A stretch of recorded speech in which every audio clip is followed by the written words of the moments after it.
Hey, you guys, let me know how you enjoyed the episode. This is my first time recording any podcast, so I might sound a little crusty, but bear with me. I'm going to improve over time, and there's going to be way more content coming out. Thank you. Enjoy. I have returned. Bet. All right, we're live right now, but we haven't started or nothing. Okay. Yeah, we're just vibing still. I'm still trying to get some stuff in order. Dude, I hate this city so much and it depresses me. Like going to Central Market on Saturday and being around like all the rich white liberal people fucking chilling, eating their quinoa and their gelato, and then at the same time homeless people walking in from the street, they're like covered in track marks, like have rotting holes in their arms, like shoeless. Yeah. I don't like the wealth divide in this city. It's crazy.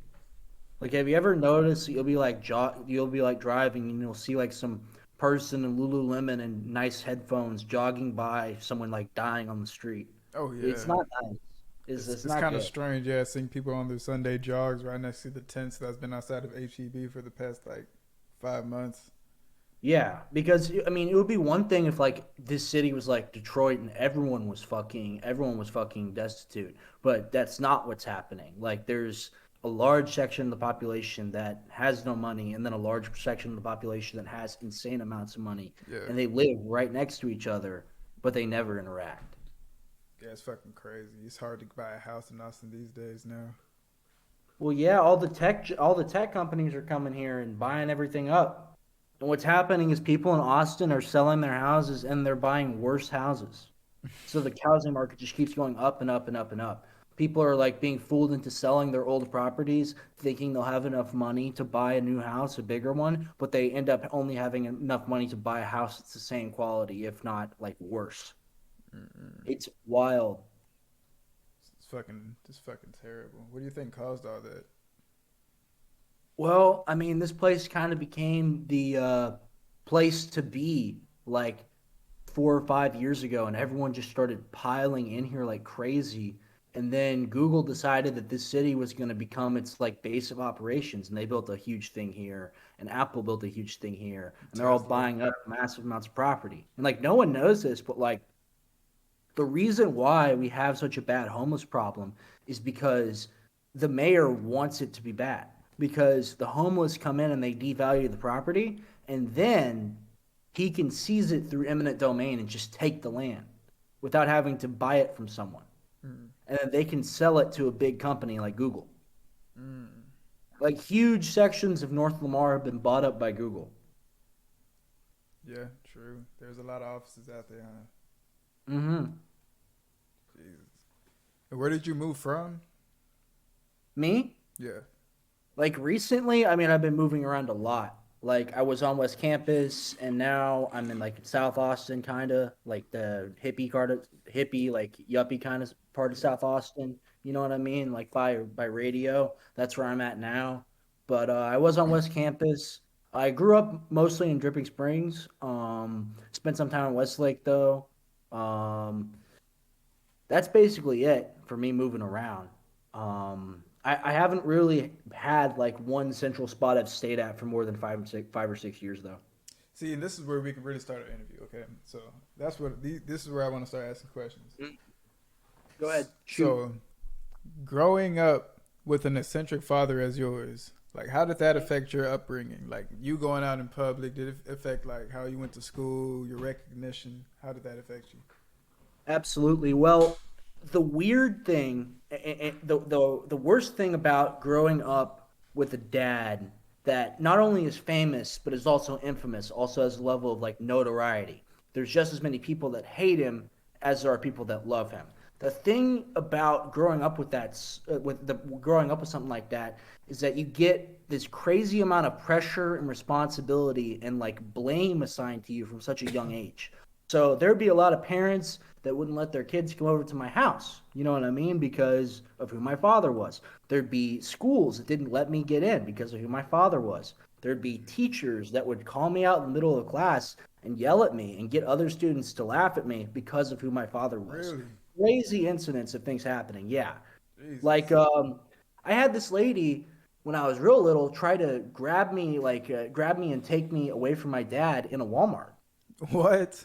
I swear to God, like, no, people are wild, and like, No the way. thing about the thing about my dad that you have to realize is like, although he's definitely a crazy and belligerent and loud guy, he's not a bad person, and Yeah. he's done a lot for me. Like as a kid, he did a lot for me, and he fought for me in court. So I really do have a great amount of love for the guy, and if you get to know him, you'll like him.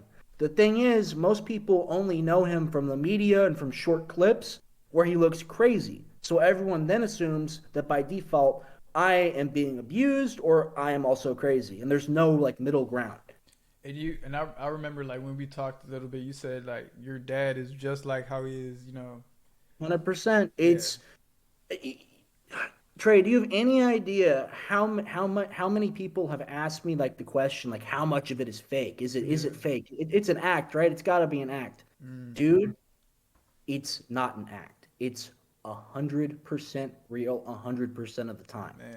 And that's the hardest part about being around him is that he doesn't turn off. He Yeah. doesn't turn off. It's just on 24/7. He's an It interesting doesn't character, matter. yeah. Yeah, it doesn't matter if he's on vacation. It doesn't matter if he's at home. It doesn't matter if he's playing golf. Like it's just Alex 24/7 all the time. Is it Just always political focused? Like, is it always about politics when he's that passionate about things, or is it just like, no, not even. He just has like crazy ideas about everything. yeah, Like he's really big on aliens. He loves talking about like the possibilities of extraterrestrial life and stuff. Like yeah, he's just like an eccentric guy. And the thing that's painful about living in a house with him is his noise level mm, because he talks he talks how a normal person would scream. You understand? yeah. Because he spent 20 years screaming into a microphone and smoking cigarettes. So now his voice sounds like an old gravel road. Oh, so it's the cigarettes that made it like that. Yeah, he doesn't smoke anymore. He hasn't smoked in a very long time, but he used to be Mm, a pack a day, 2 pack a day smoker for a very long time. Jesus. Yeah, so that's where that like raspy voice comes from. My dad actually used to kind of have like a voice like mine. Like if you go back to old interviews from like the 90s, Yeah. like he used to kind of sound like me. Like had kind of like a real high voice, and now he just has like Transformers voice, dude. Like that's the best way to describe it. Like it's so deep. I And remember up video. Yeah. your My impression. name is Alex Jones, and I'm here today to talk to you about.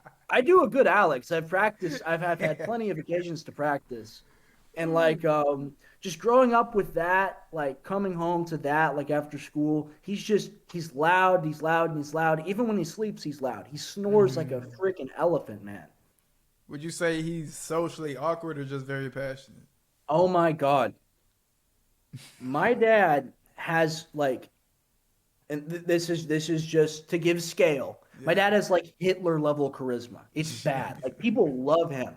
Even if you hate him in public, people will usually end up liking him just because of how entertaining he is. He's like a character in a video game if you maxed out like the luck and the charisma stats. Mm.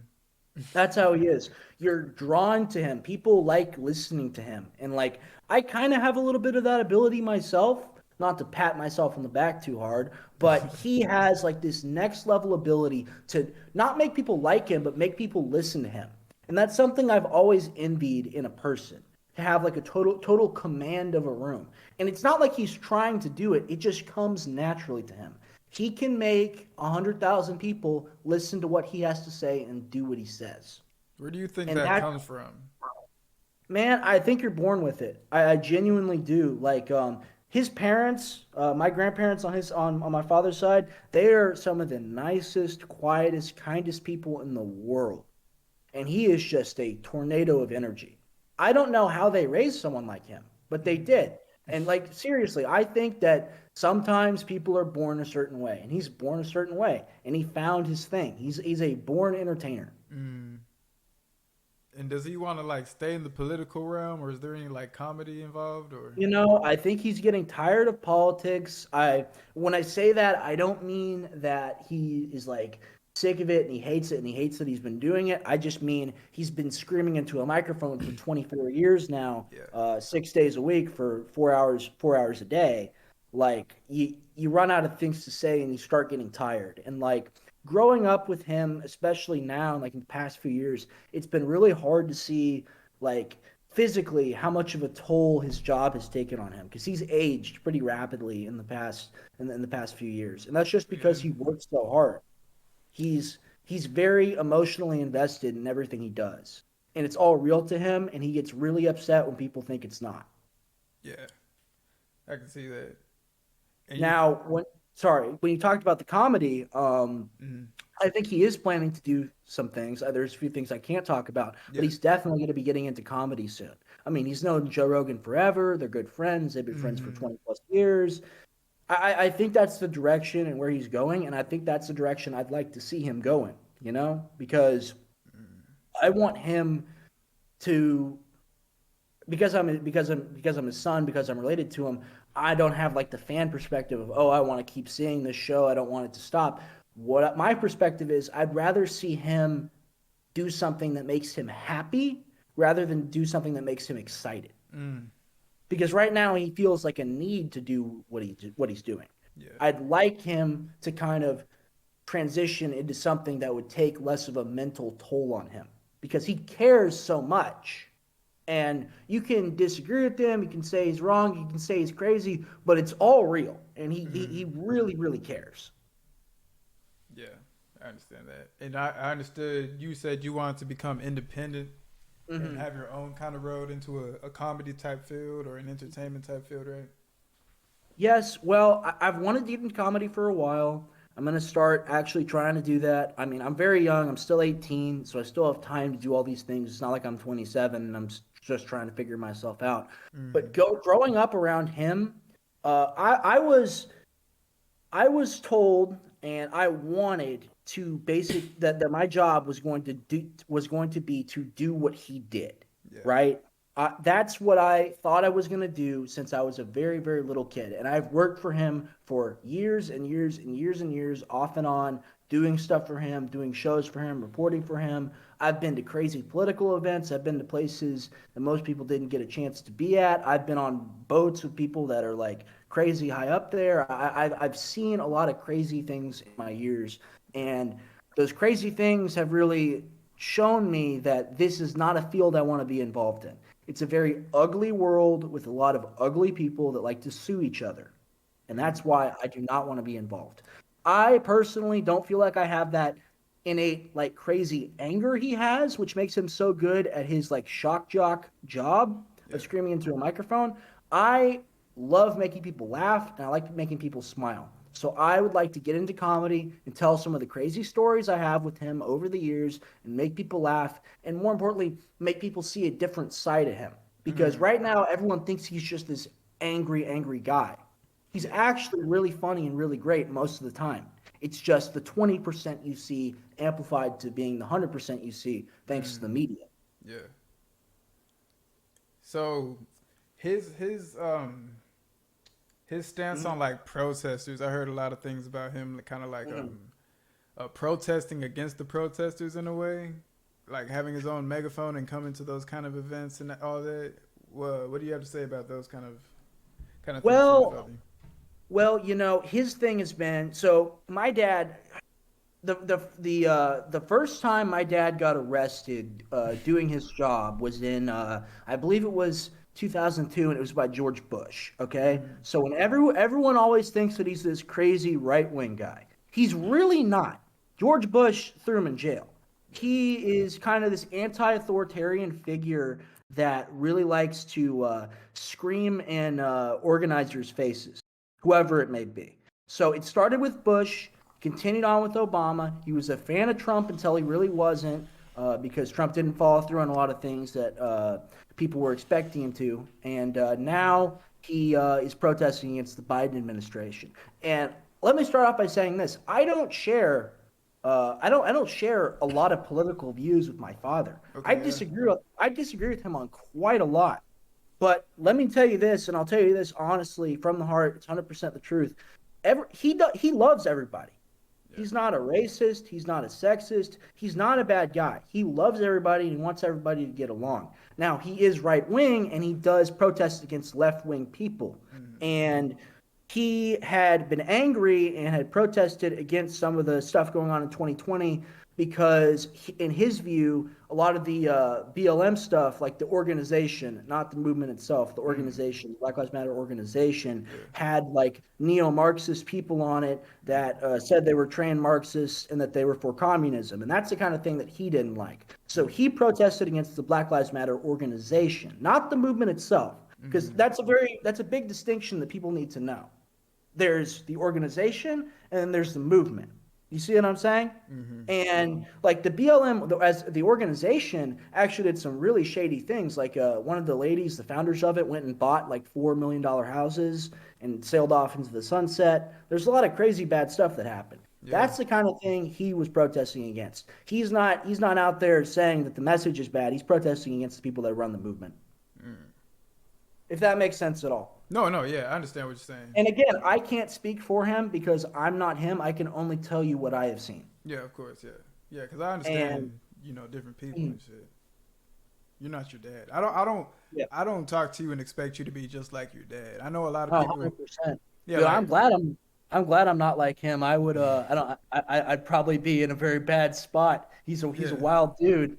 I'm glad I'm not like him. I'm a lot more mellow and rational. Yeah, usually when I bring you up in a conversation, like on the rare occasion when I asked if you wanted to be on that one podcast with Charlie and everything, I was like, do you guys want to talk to Alex Jones' son? He was all like, oh, I don't know. I feel like he's going to be crazy. Like, I don't know what he's going to talk about.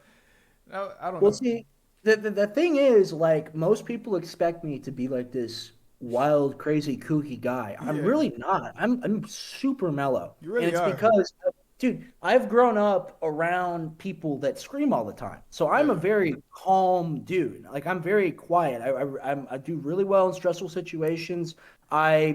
The noise level that I'm used to is so high that I don't really want to add to it. You know what I mean? Yeah, it really is crazy seeing like the contrast between you and your father. Like I see some similarities, but even when I first met you, I'd never guess you were like his son. I was like, this dude's chill as hell. He's just chilling in the cut. He's not saying nothing, making some jokes.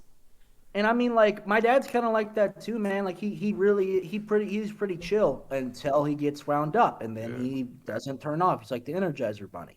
I don't have that part in me. I'm just pretty mellow all the time. Yeah. And you you said you wanted to get into what was it? Get into podcasting as well and have your own show. Yes. Yeah. Yes, Yeah. I want to. I've been saying it for freaking forever. I need to do it. I want to do it. I'm looking at renting studio space somewhere and doing it professionally and really starting to push this. Like, man, you guys have no idea some of the crazy things I've seen, some of the crazy stories I have. I have years of content, years of great content. And more importantly, beyond that, I don't just want to talk about him and the things I've gone through because I was related to him. I also have a lot of cool, interesting thoughts myself, and I like to share them with people. Mm-hmm. I just, Like your dog. Your fucking dog is great, dude. I love my dog, man. Dog is My little amazing. 5-month-old Doberman. Holy shit. That dog is gorgeous. It made me want to have a Yeah. dog again, man. I was like, holy fuck. Well, he got into the food last night. He's smart enough to find where I hide it. He opened the cabinet by himself. He got in the Fuck. food. He ate like it was like a small bag of dog food, but he ate like half of this bag of dog food. And like when I got home, I saw him and I was like, oh my god, because he looked like a blimp, and I had to feed him hydrogen peroxide and make him throw it up. And when he threw up the dog food, I was like, how did you eat this much? It was literally like a bucket of dog food. But he looked like he was about to float away. Jesus. Fuck. He opened the Yeah, cabinet. my dad really likes my dog, and he's trying to steal him. He's trying to get me to give him to him. Oh no, you gotta keep him. No, of course not. Yeah, Rupert is too precious for that. Mm-hmm. You gotta bring him around sometime. Not in my I will. Not about my ghetto ass apartments though. I mean like we gotta go to the park or some shit. I'm down. I'm telling you. But anyways, earlier I heard you said your dad fought for you in court. What was that about? Yes. Well, I grew up very rich, very privileged, very wealthy. Okay, I had everything I needed. I had a place to sleep. I had food. I got to go to good schools, et cetera, et cetera, et cetera. That being said, I grew up in a very, very, very horrible family environment. My dad was a great father to me, has always been ever since I was a little kid. My mom was also great to me until I turned about 10 years old, and then she had a psychotic break, a psychotic episode, and started to become abusive. And my dad saved me from her and saved my sisters from her and fought my mom and spent millions of dollars in court for us. So when people say he's a bad person, he had every opportunity to do what most dads do and just leave the kids with the mom who he knew was bad and just go sail off into the sunset. He spent millions of dollars of his own money that he could have spent on anything else on us. And that's ultimately why I've been so loyal to him. I have had countless opportunities to betray him, to stab him in the back, to go work for someone else and talk trash about him. I've had plenty of offers. I will never sell him out because he fought for me. He fought for me when I was a little kid and I was scared and I was vulnerable. He gave me a place to stay, he cared about me, and he kept me safe. And that's why I'm a big fan of his. When I say fan of his, I don't mean like a fan of the things he's done. I mean as a person. He's a solid dude. And if he likes you and he considers you family, and he's done this for friends too. He's done lots of things for his friends. Whether your friends or family, close friends, your family to him, if you're his family, he'll fight for you. And that's why I love the guy. He really is a solid person. Like, the divorce is actually still going on. It's not over. It's been nearly 7 years now, maybe 8. It's been going on. It's been going on since I was 12 years old. Yeah, and he continues to fight. He continues to stay in it. He continues to try and save his daughter because my mom has my youngest sister, and she's being treated medically for conditions and diseases she does not have. So my dad's trying to get her back. So yeah, no, he's a solid dude. He cares. He cares about the people that are close to him. And your mom is still going through that psychotic break, like she's still kind of It's loony. not as bad. It's not as bad now. I mean, she just has like borderline personality disorder (BPD), if you know what that is, Yeah, which tends to make people pretty crazy. But there was a period of like 3 to 4 years when I was like from when I was 10 to when I was like 13, 14, where she was just off her rocker crazy. yeah. You still talk to her? And Not to interrupt you. I was just a quick question. I was asking if you still talk to her. you know, man, the last time I was over at my mom's house, I was 15 years old. It was Christmas Eve, okay? And I had my phone in my pocket. I walked through the gate. We got dropped off, walked through the gate, walking with my sisters. Mom walks up to me. She asked me, "Do you have your phone?" And I said, "Yeah, I have my phone." She's like, "Give it to me." Now, the reason why she wanted me to give her my phone was because she had been recorded numerous times in the past doing a lot of fuck shit, and she didn't want that happening.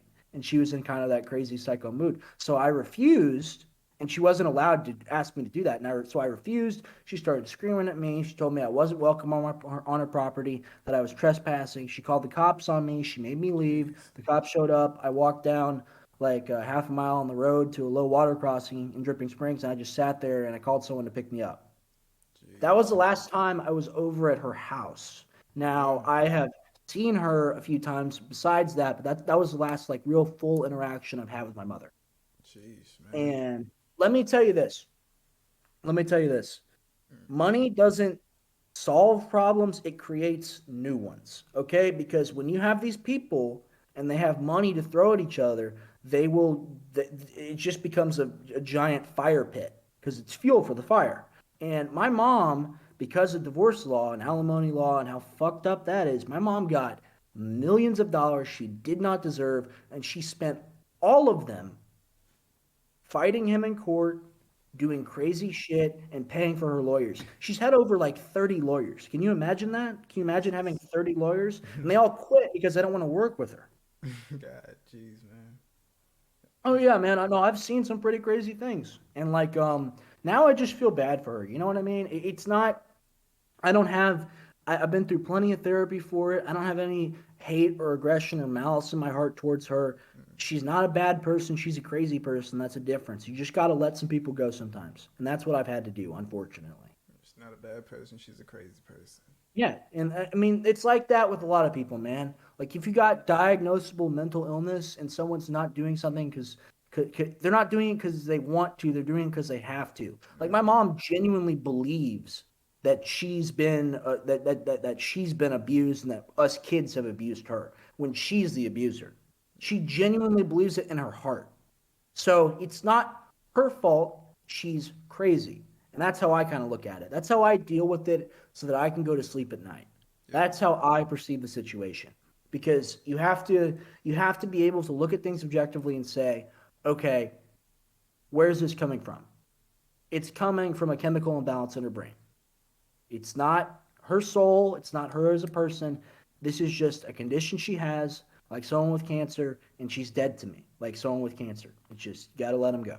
And that's just the reality of the situation. Yeah, it's tough, man. It is tough. It is tough, man. Like, I've been through a lot. I've been through a lot dealing with that, dealing with really like losing my mom, like losing my mom, losing that relationship with her. That was real heavy and real hard for a while.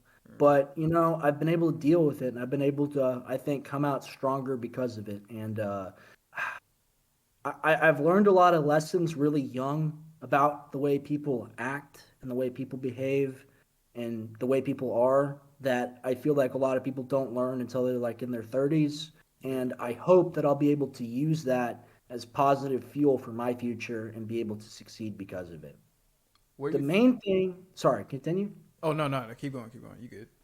The main thing that I've learned through being in my situation, because it is a weird situation, I don't really think that there's a person alive on this planet that understands my life. Because sure, there's people with famous people with kids, like that's an aspect of it, and there's people that get hate because of who their parents are. I get that, but like I'm a combination of the two. You know what I mean? Like it's a unique experience. He's a unique figure, and I get unique feedback based on that. And one third of people hate you, one third of people love you, and one third of people think he's a meme and just want to take pictures and talk about him and stuff. And I don't mind that. I really don't. I really don't mind that. I don't mind that at all. I think it's funny. I think the videos of him are hilarious. I post them on my Yeah. story all the time. He's great. Dude, like for real, what's another person, like another like media figure or character or figure or performer that acts in the way he acts? He's unique. He's original, and you don't really see that. And like I love that about him. But the thing I hate the most, the hardest thing growing up, to be honest with you, not even dealing with my mom.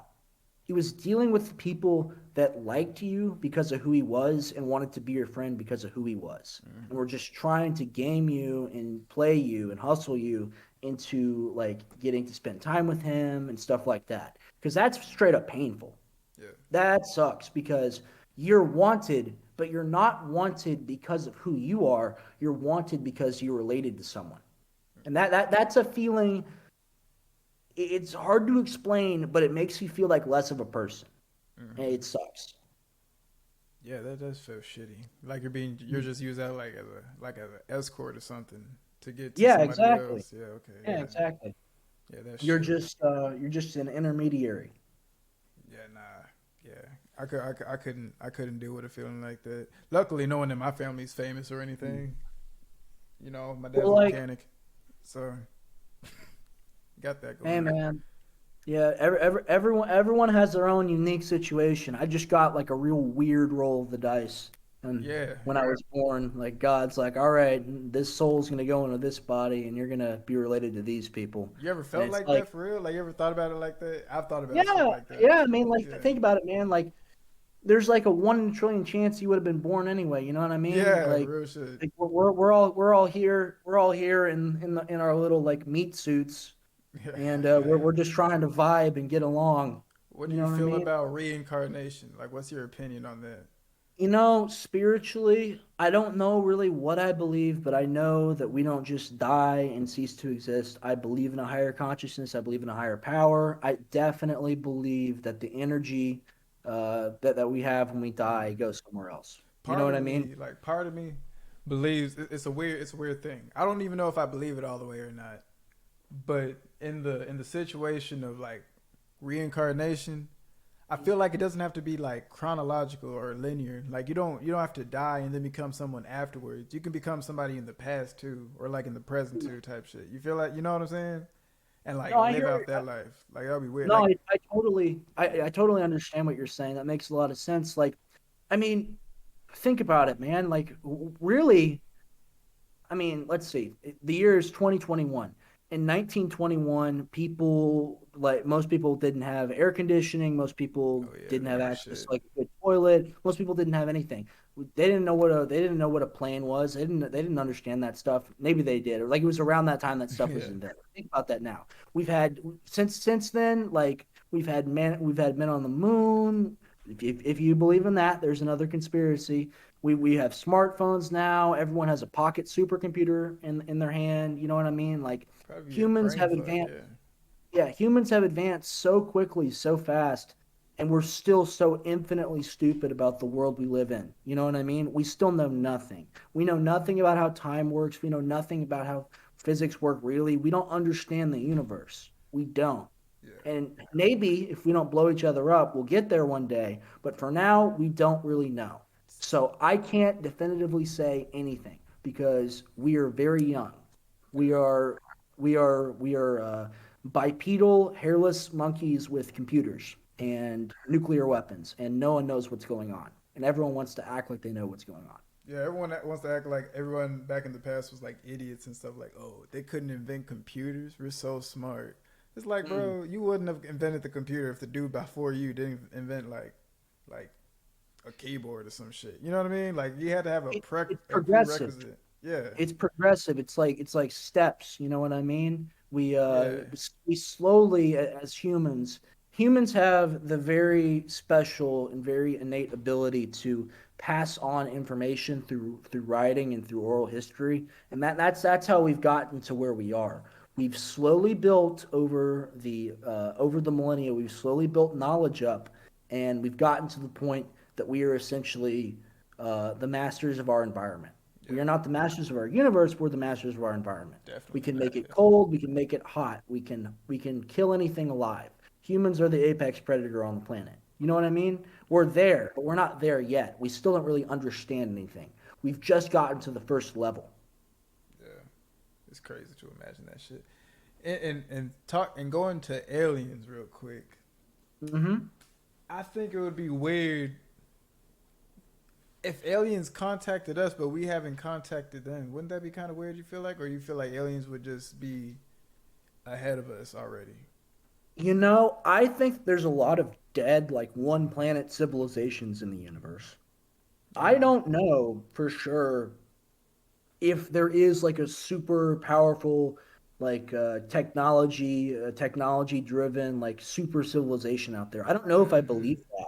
I really don't because like think about it. How many different species of animals across the universe have evolved to the point that we're at and have done the same exact things that we're yeah. doing and have either run out of resources or blown themselves up? We only have like a human perspective of how some a species could evolve. You know what I mean? Yes. Like if it's a fucking planet full of walking plants, they're not gonna have cars and computers more than likely. You know what I mean? They're not gonna want to kill No, each no, you're other. right. You're 100% right, and like we really don't know how life would evolve. They say Yeah. dolphins are as smart or smarter than humans, but they don't build things. They Yeah, they don't. don't They build don't.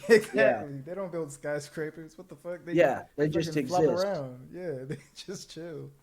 That's exactly how Human other species could be. humans are weird, man. Like we really are kind of strange creatures. Like think about it. Like remove a person's intelligence from them, and then tell me like what attribute a human has to survive in the wild. You Oh know what I fuck, mean? man, that Like conversation, dude. We're supposed to eat worms, man. yeah. I feel like we're supposed to like eat worms and sleep in trees. That's why we Mhm. we like jump when we roll over and we feel like we're about to like fall off the bed. I feel like it's because like our ancestors and shit used to sleep in trees. No, 100%. And like now we're living in houses and driving cars and blowing Yeah, things up. Like it's weird. it's Like do you compensating. ever stop? Do you ever stop and like think about how weird all this stuff is, man? We're Like compensating, man. We don't have gorilla muscles. We can't fly. We got we gotta build shit. I saw this video of this sumo wrestler like playing tug of war with an orangutan that weighed half of what he weighed, and the orangutan just like effortlessly pulled him into the mud. He was crazy. Yeah, no, humans are weak, dude. Like Yeah, if no, you like real take shit. like yeah, like I mean like take like the strongest, like most capable, like I guess athlete on the planet, like maybe like Francis Ngannou, like the heavyweight UFC Yeah, champion, and then have him fight a fucking he's a gorilla gunner. He's a or a gunner. bear. He's gonna die. He You know what I instantly mean? becomes a fucking shish kebab. Like his fucking bones are a stick and his meat is just fucking. You know what I mean?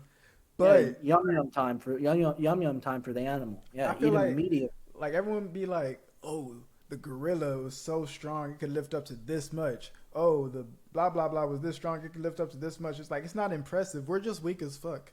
We should be You able to lift know, shit like that. I'd rather be a human than a gorilla, and let me tell you why. You know what a gorilla has? Huh. A 3-inch penis. That's the size of the gorilla penis. So I'd rather Yeah, be a human. I'd yeah, that rather kind be a of dude. sucks. You know what I mean? That's kind of terrible. Shout out to Trade-offs. the There's shout out to trade-offs to the everything. shout out to the 3 inch penises out there. But Gorilla shit gang. sucks. Bro. Gorilla gang. When people post that like ape emoji, that's what I think of Yeah, when people gorilla post like gang. the 3 inch emoji. penises. Holy, I feel like they're chilling though. Maybe one gorilla got lucky and got 4 inches. You know what I mean? We don't know. The science isn't out there We're yet. not looking at every gorilla penis. I haven't seen a gorilla penis in person. I don't know if they differ or not. I don't. I have a hard time believing every gorilla penis is just strictly 3 inches. There's probably a scientist out there whose specific job it is to study the gorilla penis. Just a There's gorilla's probably a born dude like, out wait, there. wait, wait. Let me see his penis. Okay, carry on. Like, I don't know, bro. No, there's some poor bastard out there with measuring tape who got a grant from a college to go study the length of gorilla penises. And that man Like himself has a micro penis. He just gets like a fetish out of seeing larger dicks or something. bigger than the gorilla penis or smaller than the gorilla penis? Smaller. That guy. Damn. I mean, That I don't sucks. know why you would want to look at a gorilla penis any other reason. I don't know, man. A lot of people have weird jobs. A lot of people study weird things. Like the U.S. government spends like millions of dollars studying shrimp running on treadmills and stuff. What? For No real, way. yeah, yeah. No, dude. For real, Google that. That's 100% real. Like Shrimp running on treadmills. shrimp running on treadmills, dude. Lizards running on treadmills. All kinds of things running on treadmills. Like that's the thing. Like Why people did don't. that come up on Google? What the fuck? You see what I'm talking about? Like, no, the things that our government spends money on are insane, dude. Like It costs that is just taxpayer. Oh my gosh, this is real. yeah, no, it's 100% real. How do you The find things, this shit? that's something my dad loves to talk about. He loves to talk about the shrimps on the treadmills. And What? see, like here, that's a perfect example, Trey. That's a perfect example of something that sounds crazy, but it's 100% true. $3 million. Oh my god. What the fuck? Why? Because people in government need a way to curry favor and pay off their friends that got them in office. Dude, So they give them research grants. I gotta start selling treadmills. This shit. Who's getting this money? The National Science Foundation is the organization that the government uses to that the government gives research grant money to, and it's basically this huge scheme in where bureaucrats are able to give payouts to their friends. So some jackoff was paid $3 million to do that because he knew someone in government, basically. What the fuck? Yeah. So many loopholes, bro. So many loopholes. It's crazy. I couldn't It's get into the politics, bro. That's one reason why I can't get into politics. I'd have to remember so much and all the fucking corrupt shit, bro. Holy Man, fuck. I'm like I'm like an encyclopedia of political and historical like facts and news and stuff, and I don't even know a tenth of what my dad knows. My dad reads like a crazy amount. It's insane how much he reads. Yeah. He's constantly surrounded by piles of papers, and he's going through them like a pig rooting through the soil. Like he incessantly reading, but he can't spell. He Uh, can't spell for shit. He has a hard time spelling, but he loves to read. It's very weird. never He got kind that of has like paradox. Yeah, well, no, he's got like that ADHD brain, man. He's dyslexic. Got you. He doesn't even want to write. Yeah, Mhm. he's not a big texter, huh? He likes voice memos, and they terrify me because you never know what they are. He's a And voice I memo hate, guy. dude, I hate when people send voice memos. It makes me enraged. Like, just please text me or call me because a voice memo is like, I don't know if it's like this for you, but when I try to play on my phone, it always like messes up and glitches. Does it do that for you too? Like, it's always It. messing up and glitching. Oh yeah, it does. Like especially when I'm playing music, it like stops the song. It has Yeah. like a long ass pause, and then it starts playing. Yeah, so you have that like feeling of anxiety building up because you don't know what he's going to say, and then like there's just no warning. I like to have a warning when I'm with him because Yeah. he'll literally like you'll be peaceful, just chilling, hanging out, and then he'll run in the room and go, "Shut it down, shut it down, shut it down. We got a problem." And it'll be like, "What? What's wrong? What's wrong? What's wrong?" It's like, do you remember if I watered my plant? Like seriously, like What? stuff like that. He's obsessed with plants. He has a little garden. He has like those jade trees, and he takes very good care of them. I would never expect your dad to have a hobby like gardening. I'm not gonna lie. Yeah, like there's a lot of people don't know about him, man. Like he loves plants. He loves taking care of things. He likes animals too. He loves Jesus, hiking. He likes nature. Jesus, man. That's Yeah. that's. Oh, Hmm. what was it? Oh no, I was just saying that's crazy. What were you saying? Yeah, like dude, he's he's into a lot of things that you wouldn't suspect for someone that behaves the way he does. Sounds like a rabbit And hole. dude, he's a character, man. Like he should be on a TV show or something. Like for real. Like Shit. he's like if you pulled a character off a show like It's Always Sunny in Philadelphia or Shameless, it would be him. Like that's just the kind of Does dude your he is. does your dad understand how much money he could make if he just did voice acting for like 2 months? Dude, I wish he had just been a voice actor so I I didn't have to swear. go through all this stuff, He has the man. perfect I voice wish. for it, and you know it. Like He, it's he perfect. does he does a perfect Darth Vader. He does a perfect Optimus Prime. He does like a million different Bruh. voices, dude. And he They're does the great. perfect Alex Jones. The perfect Uh, Alex Jones. my name is Alex Jones, coming at you live from Austin, Texas. And videoinforce.com. I do a good Alex, right? Oh Pretty God. dead on. I'd Yeah. expect you to. That's one thing I'd expect you to have. You look just like It him when he was your hurt. age too. You could be a Yeah, reincarnation. it's kind of crazy, kind of scary. Like younger pictures of him, we do really look alike. And I just gotta be careful that I don't smoke cigarettes and sit Oh down in front of a man. desk for 6 days a week and scream in a microphone and get fat. I Look, just gotta man. watch out. It's already too late. You're already a reincarnation. That's how I see it. When I Yeah, seen the when I seen the I'm gonna end up. picture. Oh my fault, bro. No, it's fine. What were you saying? I was saying when I seen the picture on H3H3, bro, and it was you. It was your dad, and he was like in the gym or something. He dead ass Hmm. looked like identical to you, bro. Yeah, he's almost 20 years old in that picture, and I'm almost 19. Yeah. So, in a year, my goal is to look like that, like to be in like that condition. Like I'm not far. I just need to get leaner. But That yeah, he was boxing in gym, great. that Yeah. yeah, that boxing gym's gonna get us there quick, bro. Did I tell you you weren't lying about the shoulders, man? Hmm. Like You sore? very that's only the tip of the iceberg, and that could be some kind of body dysmorphia where I feel like I'm gaining more than I am. But I looked in the fucking mirror, bro. Not even just the mirror, just my shadow. My fucking shoulders are just fucking poking, bro. You know I'm a Yeah, thin dude. No, guy. no, it doesn't. It doesn't take long. I'm sure your shoulders are already filling with glycogen and stuff because of the workout. Like, Yeah, I'm thick with glycogen, bro. Tell for me. every gram of carbohydrate you eat, you store 3 grams of water inside the muscle. Most people don't know that. That's why people are able to like cut weight so fast for like fights and Hmm. bodybuilding shows and powerlifting and stuff. It's because for every gram of carb you eat, you store 3 grams of water. So think about that. You just puff up with intracellular water. And that's good. It actually makes you stronger. You're stronger with that in you. So you are actually getting bigger. It's still your muscle. Yeah, You know what I mean? But you are it's because of the carbs. gotta be. You gotta hook me up with those supplements, bro. I will. And that's one thing that really pisses me off. People are like, he sells lead tainted evil supplements from China. The dude sells like American made stuff you can buy in like CVS or Whole Foods. Like it's not bad. And I take a lot of it regularly. He sells good products. And his whole thing behind selling supplements is okay, how am I going to profit off my business? How am I going to keep my operation going? How am I going to make money?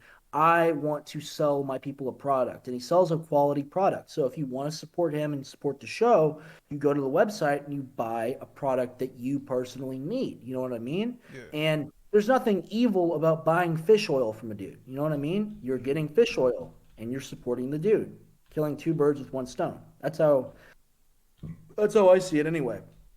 Yeah, real shit. Where did that? And Oh, sorry, no, continue. no, I was just gonna ask, where does that that conspiracy come from that it's lead tainted? Well, that's literally just something that people say. But people have just made up over the years. And like I'll see it in YouTube comments and stuff that he sells lead tainted supplements. It's just literally, there's no repercussion for saying anything bad about him, no matter how false and crazy and wild it is. So people will say anything and everything. And he's banned off the internet so he can't defend himself. You see how sick that is? And like, I take three of his supplements daily. I take the krill oil, I take the fish oil, and I take the fizzy magnesium, and I take them every day. I notice a difference in my sleep when I don't take the krill oil and fish oil. They're good products and they work. And it's not a crime for someone to sell supplements. You know what I mean? It's not illegal. It's not a bad thing to do. And if you're gonna if you're gonna find a way to charge for your show, why not make it so it's beneficial to the people paying you too? And you're looking to do the same kind of business type, right? To I want to be involved with supplements. I like the supplement industry. I think it's very interesting. I'd like to make some products that things I could actually take myself and give to other people, and just kind of have like a group benefit from. I'm into supplements, but more so I'm really into comedy. I'm into entertainment. I'm into Mhm. podcasting, and I'm gonna get into it very very soon. Have you ever been to a comedy club or anything such like that? You know, I don't believe that I have. My dad is always asking me to go out with him and Joe and go places and see stuff, and I need to start going. I need to get over the Hmm. hang up I have of being with him in public and like benefiting off it. I feel bad about like the clout that I get sometimes because I'm related to him. You know what I Hmm. mean? Yeah. Because, if I was just someone else, I wouldn't get that opportunity. I only get it through nepotism, and it's not direct. Like it's not like it's not something that can be helped. You know what I mean? It is what it is, but it still makes me feel bad. Hmm. It's hard to explain to people that don't have that in their life. It's beyond like it's beyond being born with money. It's being born with a name. It's a different thing. It's weird because you are an extension of him and not a your own person and yourself. You Yeah. know what I mean? Hmm. And for sure, he's a part of my personality and he's rubbed off on me. And I'm very proud to be from his family and to Yeah. be his son. But I am also not him. Hmm. So I have to find a way myself to balance those two realities and find a medium. You seem pretty independent from how long I've known you. Though I've rarely seen you around your dad. Mhm. I've never No, seen like, your dad.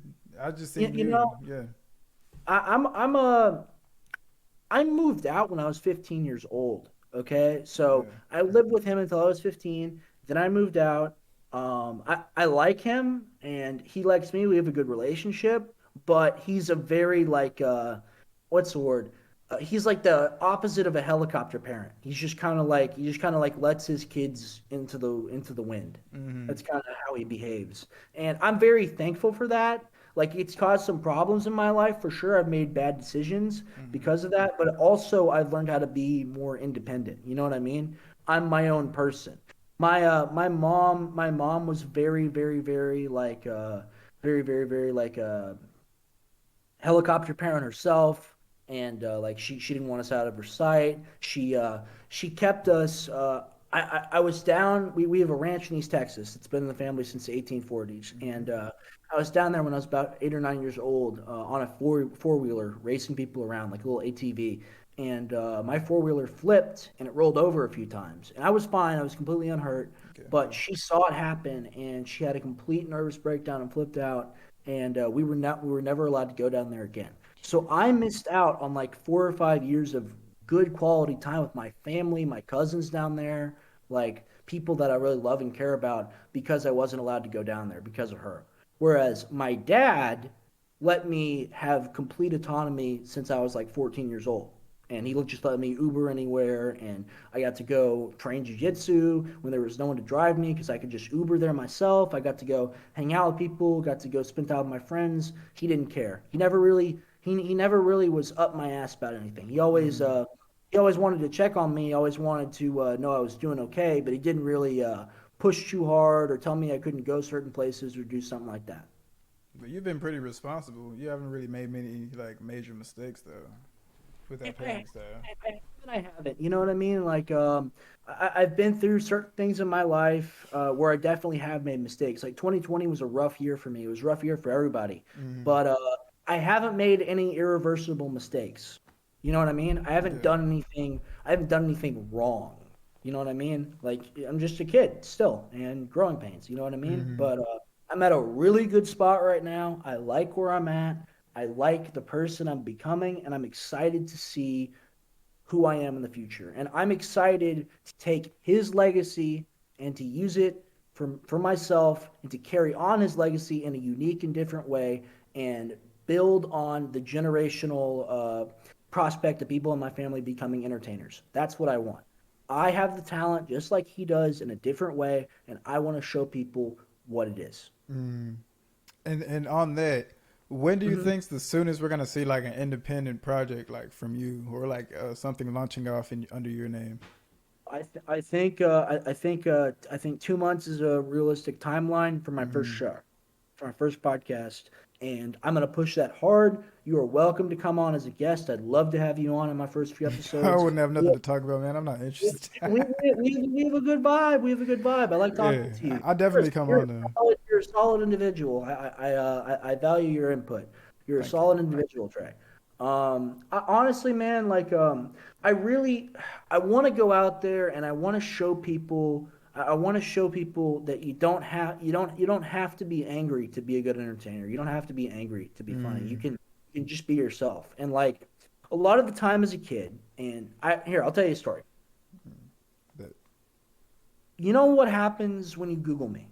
yeah, You know what the first picture that comes up? All right, little I'm you. like 13 or 14 years old. I'm in a suit. I'm screaming into a microphone, and I look angry and pressed and pissed as shit. Yeah. I'm not trying to be that person anymore. I'm trying to be the person I really am inside, which is the person that's talking to you right now. The light, jovial, charismatic, happy dude, because that's who I am. I'm a happy guy. I'm not really a big pissy rage monster. Kind of like the opposite of what I am. I like everyone. I like to vibe with everyone, and I like to think that people like me too. You know what I mean? Like the Mm. only people I really don't like are yuppies. They're the only people I don't like. I can't Yuppies. stand like college yuppies. Like people that all look the same, dress the same, say the Mm. same music. I can't So stand those like people. squares, like the mainstream crowd. Cookie cutters. Yeah. Cookie cutters. I like Yeah. unique people. I like people that have been through experiences. I like hearing stories. I like learning things, learning about people's unique life experiences and then comparing them to my own. And you Mm. know, I like having a family of friends that I care about. You know what I mean? Because everyone's been through things that are different from everyone else, and everyone can learn from those things. So that's what I'm trying to do. I'm just trying to learn from other people. Who would you consider like a mentor in your life so far? Like anybody that you've met besides your dad? My dad and me, like I said, we have a good relationship, but Mm. my real father in my life has been my grandfather. Oh yeah. My grandfather is a dental trauma surgeon for like over 40 years. He's an incredibly smart, talented, kind, amazing guy. Him and my grandma just celebrated 50 years of marriage. Sheesh. Think about that. 18 of those years were raising him as a child. It wasn't easy. Yeah. Trust me, I've heard stories. They are solid as a rock, great people, and my grandpa is just incredible. He grew up in a house with no air conditioning on a farm. He was so smart and so talented that he got like a national grant from the government to go to college and to go study stuff. He was going to become a scientist, going to become a nuclear engineer, I think something like that. He was going to school. He is the smartest dude I've ever met. He's a genius, but his brother had a bad motorcycle crash and suffered a lot and was physically maimed and he had brain damage, had to have a chip implanted, et cetera, et cetera. And my grandpa helped him rehabilitate and helped him walk again. And after seeing that and being through that process, my grandpa wanted to work in the medical field, so he became a dentist. Damn, that's a Yeah. story right there. Holy shit. Yeah, so that's my grandfather's life story. And then he was able to take his talent and go from having nothing to running over 20 dental offices and become like a real 20. successful. God, yeah. He's the guy that taught me how to drive. He's the guy who helped me with my homework. He's that dude. That's my mentor for sure. Absolutely. Jesus Christ. Yeah, that guy sounds. He's solid. And I love him to death. He's really he's a great American. That's the word I use for him. He's the epitome of everything that makes this country great. He is a smart, talented dude who's kind and caring and who can stand up when he needs to stand up, but will turn the other cheek and is just full of love. And that's the kind of person he is. Damn, you see him often? Like you go visit him a lot? I'm in his house right now recording this podcast. Oh yeah, Jesus. Yeah, my Wi-Fi is having problems, so I came over here.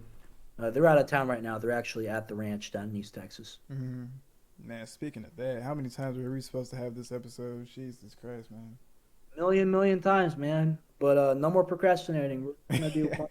Well, we can now. We're in the middle of it. We can't Yes. leave. But fuck, bro.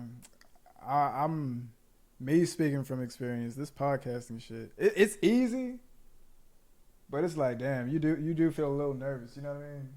No, I hear what you're saying. I mean, me personally, I've been in front of a camera so many times and talked into a microphone so many times. I am just emotionally dead about it. I don't get those jitters anymore, but I used to, man. Like for real. Like the first time I went on my dad's show when I was like 12 years old, the main show with like millions of people listening, and I'm on camera and I'm sitting in a suit and I've never really worn a suit before, and my hair's all combed and my forehead's all pale and shiny like a beluga whale shining up in the sun, and I'm sitting there in my suit. I nearly like shit myself, man. I was so scared, so terrified. But you get over it pretty quick. I I've been in a lot of real like high stress situations around a lot of people that are pretty loud, and I've learned kind of how to silence that inner voice of, oh, I don't want to do this, I'm scared, I don't want to be on camera, I don't want to have people hear what I'm saying. And the thing is, you just got to speak from the heart and speak the truth, because you don't if you tell the truth all the time, especially like on camera, on film, on video, you don't have to remember what you said, you don't have to lie, you just got to speak from the heart and let it fly. Yeah. Oh, that rhymed. You got bars, man. I really don't. No, my rapping is atrocious. It's so bad. No. I'm not Eminem. Man, Bro, I'm next not- time you come on the show, I'm dead ass putting on the beat. I want you to do a freestyle. I'll try for you, but I don't think I have that in me. I don't think I have the talent. Bro, I don't know. I feel like it's content for both of us, man. You're freestyle. Maybe I will become a rapper. Maybe that'll be my big thing. Maybe. Maybe someone will discover me. Just write something down and come through to the, you know what I mean? Mm-hmm. I put on a quick YouTube beat. I feel like everybody got a little bit of music in them somehow. Like you play an instrument, be able to rap, sing something. Some people have like mumble rap music in them. Some people have that in them. That's a new thing too. I mean, I feel like everybody has that if you, to a certain degree, unless you don't have rhythm. You got to have rhythm to mumble rap. That is true. I don't know, man. I'm not a big fan of like modern music in general. I'm very weird with my tastes. I like 2000s 90s rap. Like I like a lot of that stuff. I like a lot of dude, I like a lot of like the fucking like the Little John era of music. I like that stuff a lot. Mm. I like Luda and stuff, and then I like DMX or what? yeah, and then I like dad rock, like hair metal. It's very weird. My music tastes are very weird. I specifically use like YouTube Premium because that's where all the music I like is. Yeah, I just got Spotify. I mean, bro, Spotify does kind of have some bops, man. I didn't use it. I think I just used the songs that I have in my phone, but I have the worst playlist known to man. Mm. Like it's so terrible. I never ask when I pick up people. It's embarrassing because they'll go straight from Childish Gambino to Quentin Miller. And if you don't know Quentin Miller's the guy who ghost written songs for Drake, but he has his own songs. You know what I mean? It's Yeah. so I, obscure. I heard this Drake song the other day. It's a new one. I liked it, but the guy he's on the song with is so Terrible. bad. Yeah, I know. I think I know who you're talking You about know what I'm too. talking I about? think it's like Smiley or something. Yes, yes, yes, yes. Yeah. He sounds like he's getting his back blown out on the track. Yeah, I was And like, Jay what the Drake fuck is this? is like moaning into the microphone. And the thing that sucks is Drake goes hard in that song. Drake So goes I'm like off. listening to it and I like the Drake part, and this guy just starts moaning in my ear. And I'm like, Yeah. fuck, get this away from me. I was kind I of don't want confused, this. I man. didn't sign up for this. I This was. wasn't part of our arrangement. I don't know what the fuck Drake be doing. You know what I think? I think people with money just start buying features from Drake, and I feel like Drake Cool. just takes that money and just runs with it. And I'm not behind the scenes in any kind of way, but that's just my theory. You know what I mean?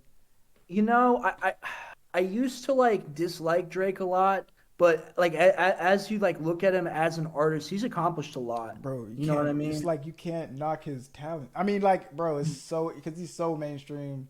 I don't know what's about it, but after a certain person gets like too popular, it's just kind of like you don't say you like him. Like Eminem in the 20s. No one said their favorite rapper was Eminem, but everyone knew Eminem was like at the top of his shit back then. You know what I mean? Yes. Still dropping fire right now, but back then. And Kendrick Lamar. When Kendrick Lamar was on this shit, no one said my favorite rapper is Kendrick Lamar, but everyone knew Kendrick Lamar was like on top of that shit. You know what I'm saying? And it's I just dude, I remember like the 2015, 2016, 2017 era of music. It was yeah, good. it was It was fucking good, sick. man. Yeah, I don't like what's going on right now. Like I feel like the modern day like rappers and hip hop artists have just transitioned into a period of instead of really working on their music and Hmm. their flow and their rhymes, they've discovered that they can get just as much attention and notoriety and plays if they just Hmm. like do wild crazy stuff. You know what I Yeah. mean? Oh yeah. And just like Cloud. act a fool. Yeah. Yeah, it's all about cloud. Just act ridiculous. Like I really despise Takashi 69. I really despise the man. And Mm. I think he himself is like he's a caricature of like modern rap. You know what I mean? Mm. Oh, I can see that. Okay, I know what you're talking about. Yeah. Craziness. Complete craziness. And like He's still poking people. It's so I'd be terrified. I ain't gonna lie, and yeah, I'm not easy to be scared. But bro, if I was in Takashi's situation and I was just dissing people after their homies just died, bro, I don't know. I don't know. how is he not dead? No, no, for real. Like I I don't don't know. understand how he hasn't been murdered. You got the It's best like security on Earth or something. yeah, you can pay for really good security, but I mean, like at one of these concerts, like something's bound to happen. You know what I mean? You know, Like, he's on a lot of Nelk videos these days. You know who Nelk is? yes, unfortunately, Yeah. dude, I, again, I respect the hustle, just like Drake. Yeah. I'm not shitting on these people. I'm just like, this is where modern society is at. Yeah. Like, content has become, especially on TikTok. TikTok is evil, like for real. Like they've found a way to make videos so short and so quick to just play the next one. And they know exactly what you like. Mm. It just it's time vortex. You know what I mean? Oh, Like definitely. Yeah. the algorithm on TikTok is horrifying. Like the So person that yeah. built that is like a Disney villain. Like it's crazy how they know what you want to see. I seen one. I think it was like one. Uh, Busted. You know the Busted challenge. Yes. I seen like one of those videos one time, bro. And ever since I go on TikTok, one of those are on like my homepage, and I'm like, holy shit, bro. Is That's this right, a 'cause they know that you watched it, and it's the same thing as like you ever talk about a product and then yes? the next hour, the next day, comes up on your phone. Yes. That's what really bothers me. That's It's wild. strange. It's very strange. I There's remember when I definitely was. Hmm?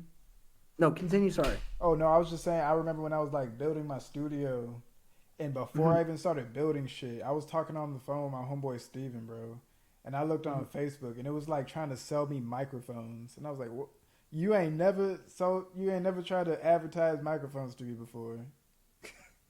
Like, Think about think about how much stuff we don't know, right? Like yeah, how much stuff we don't know what these people are doing, and that's the thing. Like one of the reasons my dad gets so animated and so angry and screams and yells a lot is because the double standard when it comes to what's morally right and what's wrong in America on like social media and stuff is so wildly backwards. It defies all human comprehension. Like Google and Facebook and Amazon and all these big companies, the same companies that'll change their logos to the pride flag for June yeah, and and will then vote change it for right back. Signal and donate money to like civil rights organizations and Mm, say they care. Those same people run slave factories in China where they make children make your iPhones. They support and they help regimes like the CCP, like the Communist China Party. They help them surveil and keep 3 million Uyghur Muslims in concentration camps. Like they're stone cold evil, and then they act like they have the right and the know-how to tell you that you're wrong and your opinion isn't valid and that you're a bad person and that you're not allowed on their platform. While they literally kill people. Like Apple factories in China have suicide nets because the workers hate being there so much they try to jump off the building. God damn, what? Yeah, You I said mean Apple? Apple, yeah, the Foxconn labor factories that Apple has in China, they That's have real? suicide nets. Yes, God damn. they have suicide nets. And I mean, I have an iPhone. It's a quality product. I'm not going to lie to you. Same. But see, there you go, right there. Like me saying that. Mm, Americans don't give a shit. As long as they can feel like they're morally right and that they're a good person, they don't care about the ugliness of how their sandwich gets made. You know what I mean? They don't give a shit. All the people on the internet claiming they're fighting for you, they're fighting for people that are oppressed. All those people are beneficiaries, willing beneficiaries of a system that is built on the backs of children, of modern day slaves, of serfs, of peasants in third world countries that do the work for them. There's some child in a lithium mine in Africa right now digging for fucking metal that's going to go in some fat bitch's cell phone that she's going to use to rant about capitalism. You know what I mean? Like, this is the world we live in. yeah. People are so blind. Like, I know at least that what I have, like, as an American citizen, the food I eat, the technology I have, the car I drive, I know that that stuff is built off the backs of people that are way less fortunate than me in third world countries. I know that. But most people don't. And then they assume that they're doing all they can to help other people, when in reality, they're actively hurting others. Yeah. Does that make sense? Yeah, do you feel like some people just don't even know? Like I know I'm probably one of those people cuz sometimes I just kind of like Mm-hmm. buy shit. Like I know it's something about like the cotton industry that's very terrible. Like every cotton shirt is made by like slave kids or something. Well, like the vast majority of people like are unaware and like that's not what I'm really talking about here. I'm not talking about like the vast majority of the population. Like Oh, most the people ones don't that know. know. Most people don't know because they've been lied to for so long that they just assume that these companies are good. You know what I mean? It's not their fault. But I'm talking about the people that are politically aware, at least they think they are, that Mm, don't take the time to look into the actual issues and look at the people that they support and instead blame someone like my dad for all the world's problems when yeah. he's really just some guy screaming out in the wilderness. Yeah, He yeah. might be right, he might be wrong, but he's not actively hurting anybody. Just a You know what I mean? commentator. He's just commenting on what's happening. He hasn't done anything himself. And the people that have actually done the things are the people that have all the power. And that's Mm, the world we live in, and that's what's crazy. I always had this weird thing when I'm like, if you're gonna blame the government, you might as well blame your neighbor. Mm-hmm. Because I feel like the government's all around us. I don't know a single entity that could be defined as the government. Because the government, it could be like working from home and live in Georgia or some shit. You know what I mean? Or I don't know. Because like I told you, I'm politically inept. Like I don't know shit. But Well, it, the American system. The American system was fundamentally changed in the early 1900s, okay? And it was radically changed in a way that would slowly but surely permanently erase the freedoms and liberties of Americans. And it started with a guy named Woodrow Wilson. He was the United States president. And in 1916, he signed a bill creating the Federal Reserve and ending the gold standard in the United States of America. And what that did was give the power of to make U.S. currency to a completely private organization, the Federal Reserve, the people that make all our money, not the mint, but the people that make and control the United States economy. The U.S. dollar is worth nothing. It was taken off the gold standard in 1916 in secret on Christmas Eve by Woodrow Wilson when no one knew and no one was suspecting of it, and they concocted this whole system which over a century they've used to devalue the United States economy and to kind of steal the birthright of Americans. The dollar is so weak right now that the only reason why it hasn't been replaced yet is that all the other currencies are still so bad. But that day is coming. China's going to overtake us. yeah. You think China before will crypto overtake us. or China versus crypto? You don't think crypto's gonna be up there? Well, hold on. Let me finish what I was saying about the Federal Reserve. I kind of butchered it a little bit because Okay. I was thinking of too many things at once. But basically, um, basically what's happened is over all these years we've just been putting ourselves perpetually in debt, and now it's almost time to pay the piper. I like crypto. I've invested in crypto. I've made a lot of money off of crypto. I think it's good. I Mm-hmm. think it's good, but I don't know if it's going to replace fiat currency. The governments around the world have too much interest in fiat currency to see it totally go away. You know what I mean? Mm-hmm. There's too much invested. You think maybe But sometime in the future or something, or like nah? Because I we'll don't know at see. all. We'll see. Like the way things are going now, I mean, we're basically seeing a repeat of like the 20th century. Like the big monopolies are forming, except it's not like J.P. Morgan, like the oil. It's not oil anymore. It's not oil and railroads anymore. It's like technology. So Mm-hmm. like Apple, Google, and Facebook are the new are the new J.P. Morgan basically. Yeah. So we'll see. Like the thing that really infuriates me more than anything is there are laws on the books to prevent these companies from doing what they're doing, Yeah. to prevent Apple, Google, Facebook, you name it, to prevent them from censoring people and kicking them off their platforms. And they're called antitrust laws, right? Mm-hmm. And those are the same kind of laws that break up monopolies. And in the early 2000s, the government granted protections to internet people, to internet companies, to social media companies like Facebook, like Twitter, like Instagram. They gave these protections like Google to these companies, and they made them public utilities in the same way that electricity is a utility and that water is a utility. They Mm-hmm. gave them legal protection from being sued for what people did on their platforms. But in order to get that protection, they first had to say, we will not censor and control what people do on our platforms. You see what I'm saying? Yeah.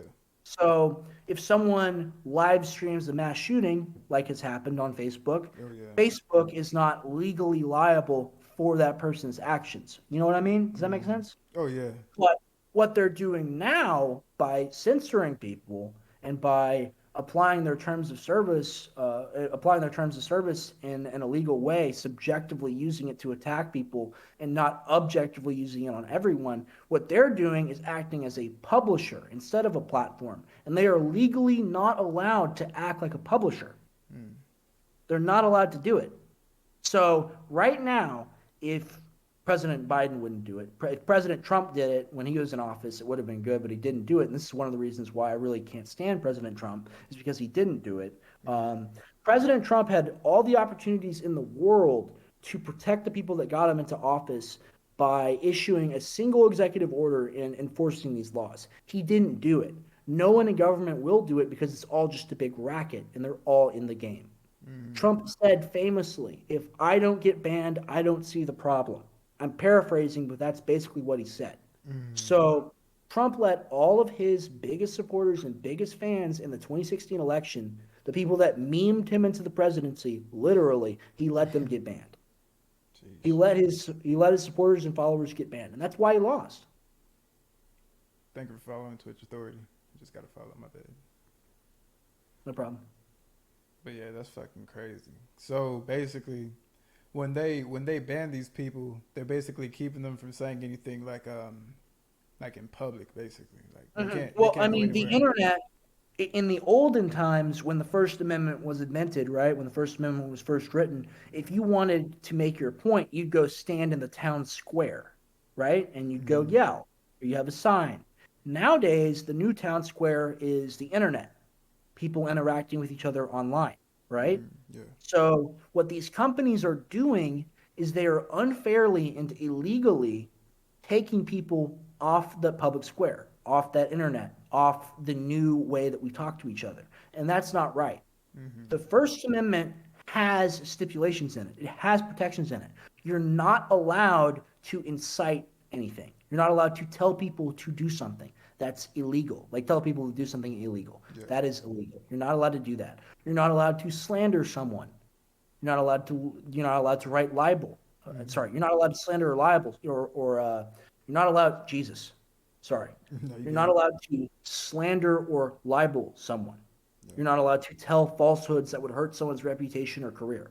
That's in the First Amendment. You can sue someone if that happens to you. Yeah, And defamation. those are the rules and regulations that should be on Twitter, Facebook, and Google. That's what their terms of service should be. But instead of having that, they have their own subjective, weird terms of service for hate speech, whatever that means, that they can just apply to anybody and use to just get anyone off their platform that they don't want on the platform. Like one of my dad's strikes against him on Twitter, his second strike, I believe, I could be wrong about this, but it was one of his strikes, was he posted a video of this dude who, this kid like walked up to this dude and was like shoving him. Actually, no, I think it was a girl. It was a girl or a kid, and this person walks up to this big dude and starts like fucking with him, right? Starts like getting in his face, starts pushing him, and the dude like punches the chick or the kid. I forget what it was. If I say kid, I mean teenager, and like he goes down. Twitter, he had reposted that video from CBS News, right? He reposted the video from CBS News. He got a strike. He got his post taken down. He got banned for a week from CBS News. You see, when they post it, it's not hate speech, but when he does, it's hate speech. Do you see how that works? And CBS had a hand in getting that taken down, like personally, you think? No, they just they look for things to get him for. Are those real people that do that, or is it like a bot or a system?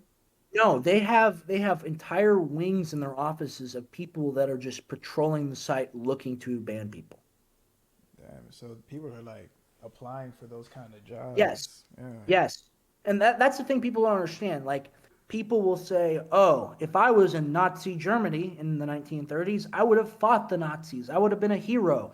If I lived in slave times, I would have been an abolitionist. I would have helped Harriet Tubman in the Underground Railroad." No, you wouldn't have. You would have fucking owned slaves. You might have been a slave catcher. If you lived in Germany in the 1930s, you would have rounded up the Jews. You would have broken their businesses. You would have ratted on your neighbors. That's what you would have done. Humans are not inherently good. We're inherently flawed creatures. And people have like this hero complex about who they would have been. You know what I mean? Everyone thinks this sort of way. And I like some of what Jordan Peterson has to say. I don't like what some of what he has to say, but he had a great talk in which he talked about Germany in the 1930s and people turning in their neighbors. Yeah. Like you think you would have been that hero, but you really wouldn't have been. You would have been the guy ratting, turning people in. Yeah, I watched that speech too. And I was watching a podcast, I forgot which one, but it was talking about something similar where it was like it was a book about 3 Nazi officers, and like how they descended into like being pure evil, but they never really understood that they were evil like from the whole journey. You know what I Yes. mean? Yeah, Like, people don't know. Like, yeah. and the sickest thing is people will convince themselves that they're doing good. Hmm. Like people, the people that come up to us and scream at us in restaurants. The teacher I had in middle school that told the entire class that about who my dad was and how I was stupid and how I was a waste of life and made everyone like publicly laugh at me when I was in Hmm. like sixth grade. That dude went home and went to sleep that night and slept well, knowing that he defeated an evil racist Nazi in the making in me. You know Hmm. what I mean? Like this is how these people think. It's crazy. Yeah. They genuinely believe that they're like the that they're warriors. They're social justice warriors. They're warriors for social justice. They genuinely believe it. And like if you look at their actions and you look at what they do compared to the people that they're yelling at and protesting against, generally, if you were to pick a villain, you'd pick them because they're the people that make people lose their jobs. They're the people that publicly humiliate and embarrass people. I didn't deserve any of that stuff as a kid, even if my dad was a bad person. You know what I mean? And he's not. Even if he was, what right do you have to walk up to someone's kid and yell at them? You know what I mean? You Yeah. don't. That's You fucked don't have up. that right. You don't have that right. And like I'd get crazy shit all the time. Like people will say, "Your father's a Klan member." I'd be like, "What?" And then I'd Mm. have to go home and ask my dad those questions as a little kid, Yeah. like 6, 7 years old. And he's not. He's a great guy. He's not a fucking racist, man. And I'd have to go home and hear these things from people all day and wonder about them. Mm.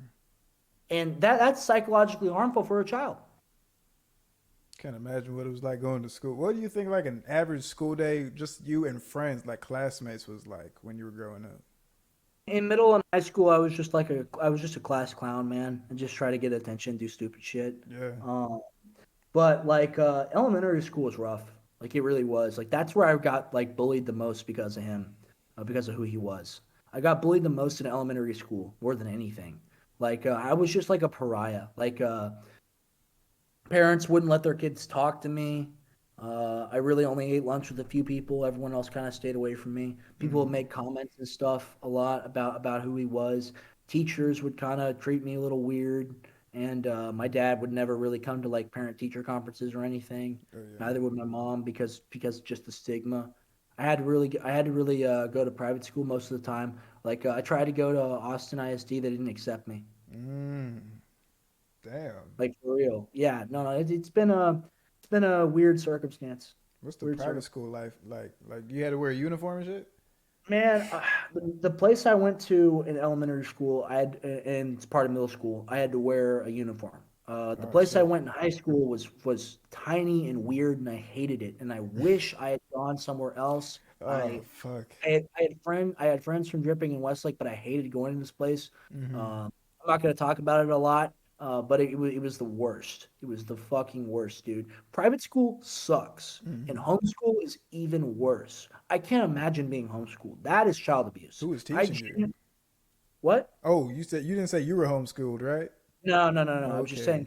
saying. I was just saying like I can't imagine Yeah. like dealing with that. You know what I That's a mean? lot, Like bro.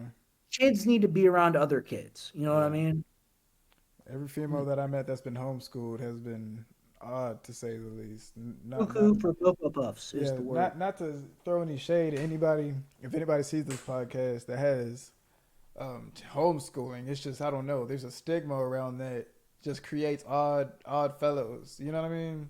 Yes. Too much like your mother sometimes, or you got I daddy don't issues at know. the end. I don't know, man. Dude, you just gotta be around other kids, man. Like Got for to, real. yeah. Like kids need to be social. Builds character, and you can't be around just any kind of kid. I feel like you know what I Yeah, mean.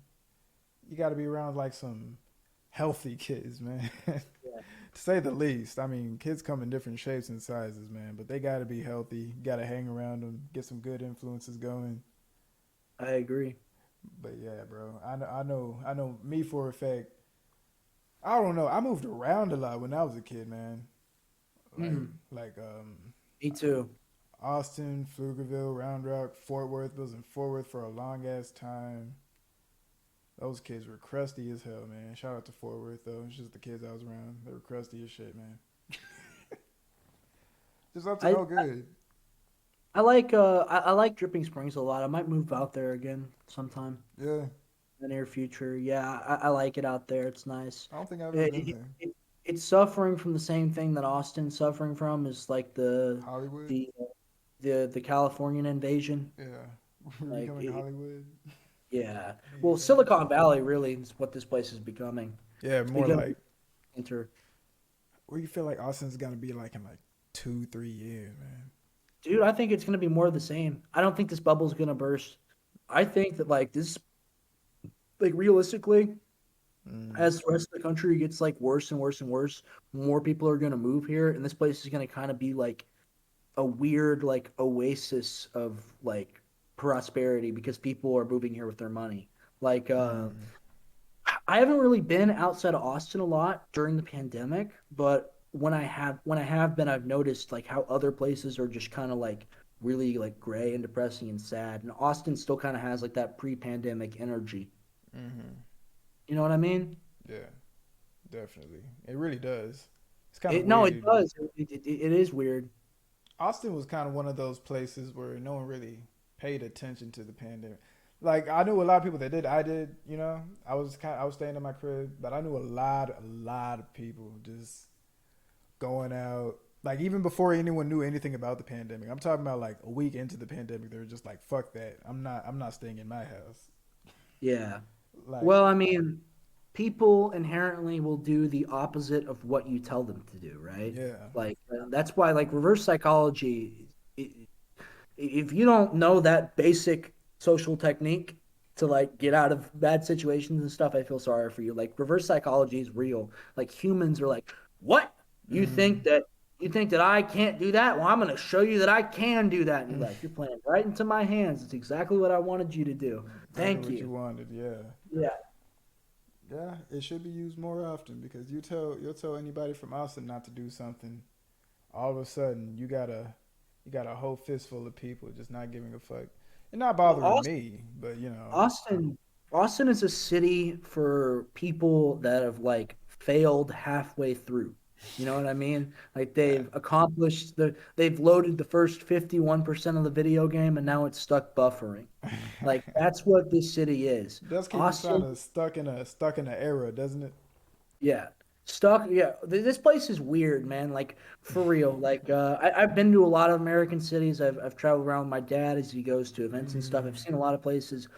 Austin has a unique vibe that can't really be described. yeah. It's kind of like I call this place like the land of the lotus eaters, like from the Odyssey. If you remember, or if you don't, like the first place that Odysseus goes in the Odyssey, like the book you had to read in high school, is Mm, this island where so they're returning home. They're returning home after the war in Troy, and him and his men get blown off course, and they land on this island. And everyone on the island is just chilled out and happy as fuck and peaceful as fuck, and they're all just eating these lotus flowers and getting high as shit. And half of his crew abandons him there to stay with those people forever. get And that's what this high. city kind of reminds me of. People come here with their thoughts and dreams and emotions and their goals, and they never leave. Just end up getting high with their friends all the time, Yeah, partying that's every what day. Austin is, man. Party Central. And they live. They're surviving. These people, Yeah. I don't know. I don't know what they do. I don't know how they make money, but they're partying every day. They're always getting high, and I'm just like, I wish I knew the. Dude, I see so many like people's stories that I don't talk to anymore, and I have a lot of people added on Snapchat. Mm, I flick through and I see these people doing the same shit day after day after day, it's like like getting in wow. cars and drinking and going and driving around the town, going to parties, and I'm like, how are you doing I this? was like, yeah, it's like a wonder. It's like wow, I'm not How doing something. yeah. I don't know. Some people are built different, man. Yeah, I'm a homebody. I'm like an old man. I really am. I Yeah, like my peace and quiet. I like my space. I be feeling lame when I be trying to figure out what I want to do because I'm like, I don't want to go Mm. to a club. Me being honest, like me even saying that right there, I felt lame as fuck. I don't want to go to a club, bro. I'm want to go home after Dude, like 30 minutes. Not even I have probably. only had bad experiences on Sixth Street. Yeah. I have Oh God, only had bad experiences on Sixth Street. Sixth Street, man. I Dude, would never dare drink on that street, man. I was in Club 512.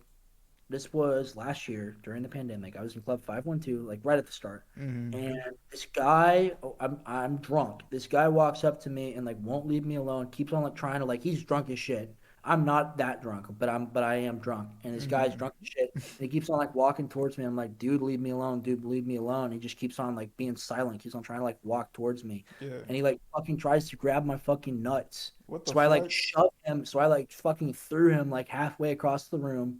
And then he keeps on like walking towards me, and I do it again, and like no one's stopping this dude, no one's saying anything because he's friends with the guy that owns the place. And eventually, like I like scream like, "Yo, this needs to stop!" And two dudes run out, like the bouncers, they grab the dude, and the guy walks up to me. The owner walks up to me and is like, "You causing problems? You causing problems? What are you doing? What are you doing?" Like it was my fault, and I go very loud. I say this very loud. I go, Mm. this man touched my penis. And I say that very loud. And that changes the expression on his face. He goes and checks the security cameras. Yeah, the guy touched my dick. I didn't have to pay for my drinks and I left. Bad experience. I also was at Voodoo Donut with someone that I considered to be a friend, and they dosed me with a shit ton of acid. And that What? was not. How? Yeah, What? they poured it on my donut. Don't tell me Liquid. I know this friend. You don't gotta say his name, but do I know this friend? I don't think you do. Okay, No, because no, this is a different individual. okay. I was like, holy shit, bro. No, no. This guy poured like half a vial of liquid acid onto my donut. I didn't know I was taking it. I didn't want to take it. I didn't want to What trip. the fuck? Yeah. No, I spent about 2 days in hell. That was a horrible 2 experience. days. 2 days walking around tripping. Bad trip, or It, was it uh, just like what? bad trip. It was a bad trip. Everything looked like hell. Everything was burning. Oh People looked like no, demons. I locked myself in a bathroom basically for like 24 hours until it stopped. bro. What was the bathroom like? It was bizarre, man. Everything looked like hell. Everything was like melting like lava. Oh, It was crazy. It's like I never really had a trip like that, like where everything was just like one thing, like it didn't change. I was just in hell for like oh. 32 hours. What happened to the friend? He just left you? I left them, dude. Like for real. Like I left them. Like I realized what had happened and I got home before it really hit. You know what I mean? God damn. Yeah. He said I left No, dude. them. I literally thought I was in hell. You could drive and all that. You could like drive. You were fine. I Ubered. I Ooh, Ubered out of there real quick. I can't imagine Because that Uber the drive. instant I ate it, he started like snickering. I'm like, what? What's up? And he's like, I just poured a whole vial of LSD on your donut. It's like And what the fuck? I slapped the shit out of him, and I immediately got on my fucking phone, and I fucking ran home because Yeah. I knew I was about to go on a fucking shamanic journey. You know what I mean? Like I ain't never done ayahuasca, but I imagine 100 hits of liquid LSD is pretty fucking close, especially when it's poured on your fucking voodoo donut at midnight. Yeah. Like that's like recipe for a magic disaster. And you never tripped before. No, I had tripped before. Oh, you I just had weren't tried. ready for that trip. Yeah, I just wasn't ready for that. You know what I mean? Like, if you're gonna take psychedelics, I'm a big fan of psychedelics. They've helped me with a lot of problems in my life. Big fan of them, Yeah, and my dad is too as well. Of course, like he's never given me any of them, and I've never taken them with him. of But course. I know that he is a fan of psychedelics because of things that he said. He believes in their efficacy in certain ways, and I do too. They're But effective. Everyone who took psychedelics the right way knows that they're yes. fucking They're effective as very shit. effective. They're very effective. You can use them to rewire your brain. Yeah, You can use them to change yourself. yeah. If you don't like a certain part of your being that has been created through something that shouldn't have happened to you, or just like bad habits, like being on your phone too much, being addicted to porn, et cetera, et cetera, et cetera. I used mushrooms to quit porn. I had a porn problem when I was like 16, 17, and I said, I can't do this shit anymore. I ate a quarter ounce of mushrooms, and Sheesh. I spiritually searched within myself, What? and I decided I didn't want to have that problem anymore, and I quit. How'd you eat them? You just ate them? We bought this. Me and my friends, we got an ounce of these mushrooms. They only ate a little bit, and then I went hog wild after they left the room to go run around in the Oh dark and my. stuff. And I ate the rest of the mushrooms. So I ate about a quarter ounce of mushrooms myself. Rex, but how did you eat them? Did you just bite into them? I like the taste. I don't mind it. And I don't You're mind it. I just shut them fucking in my mouth. Just kept insane. eating. I just kept eating them and eating them and eating them. And I remember. So this was in the winter. It must have been 2018. Insane. This was in the winter, and they all went outside. They started tripping before I did. Like it took me a while for it to hit, right? And they all went outside to go run around because they were tripping, having a good time, had only taken a little bit, a couple of grams each. And then I am sitting inside, waiting for it to kick in. And I'm watching Dragon Ball Z on the TV. I'm watching Dragon Ball Z, and it starts hitting. I'm like, whoa, this is awesome. This looks so cool. Yeah. I should eat more. So I Oh just my keep eating god. and eating and eating, and I don't realize how much I've eaten until the thing is empty, and I'm like, holy shit, what did I What? just? And then it really starts hitting me, and everything goes dark, and I feel myself get pulled through the bed into like this empty black void, and I'm just there. I'm having an out of body experience, and this hand is around my body, and it's squeezing me and strangling me and choking me. It's crushing my ribs and my bones, and I can feel and I can see, and I'm reliving every single negative emotional experience memory I've ever had in my life. All those times as a kid when you get bullied, all those bad life experiences I've had through like the divorce, my mom and stuff, all that stuff, everything that's ever made me feel disgusted or sad or down about myself or ashamed or embarrassed.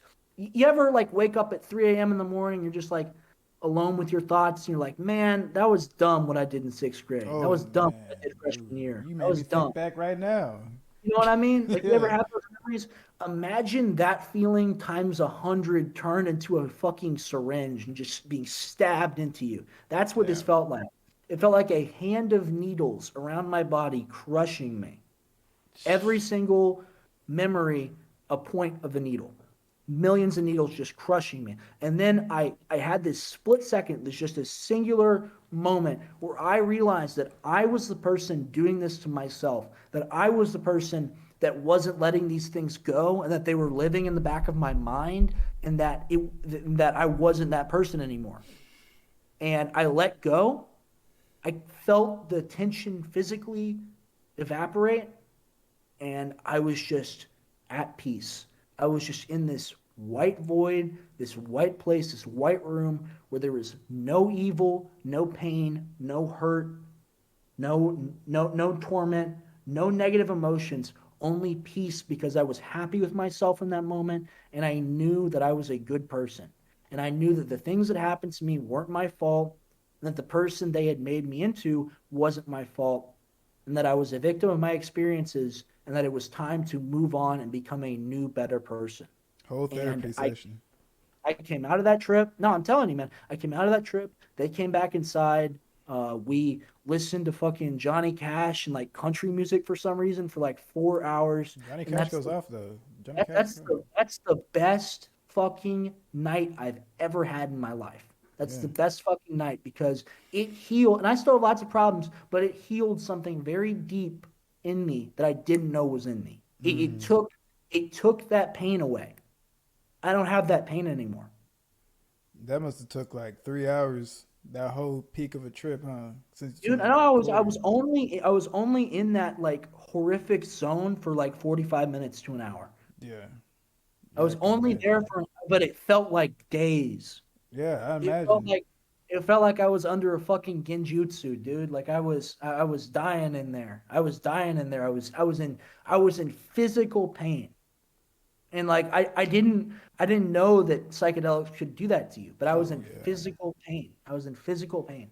You talking about eating all those shrooms made my mouth dry. That shit affects you. I was like, my mouth is fucking tingling thinking about that shit, bro. I couldn't just eat up straight shrooms, man. You're a braver man than me.